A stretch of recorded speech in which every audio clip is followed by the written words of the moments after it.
What is the eighth term in the following geometric series? 1, -2, 4, -8, and so on. Okay, so when we say geometric series, ibig sabihin niyan ay meron dapat common ratio. So meron dapat common ratio kapag geometric series. So ang formula ng geometric sequence ay a sub n is equal to a sub 1 times r to the n minus 1.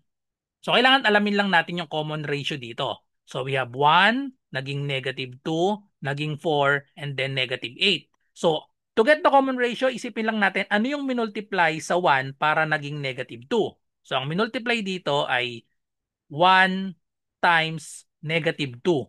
Okay? So 1 times -2, that is -2. And then -2 times -2, that is equal to +4. -2 times -2, +4. And then 4 times -2, that is equal to -8.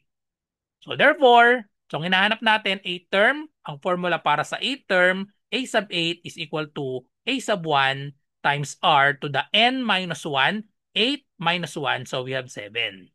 So therefore, i-substitute lang natin, ang a sub 8 natin ay a sub 1, the first term, we have 1. I-multiply natin sa common ratio, the common ratio is -2 raised to the 7th power. Okay? So raised to the 7th power, or pwede isa-isahin na lang natin, no? Kasi maunti lang naman.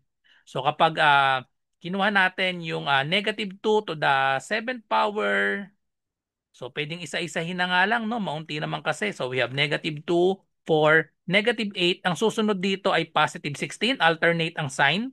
Positive, negative, positive, negative, positive. So ang susunod, negative ulit, times 2. So this will be -32. And then we have +64.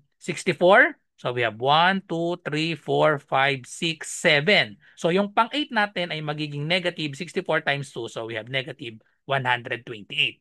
So pag ginawa natin yung -2 to the 7th power, that is -128. So 1 times -128 equals -128. So the correct answer is letter D, -128. Follow for more.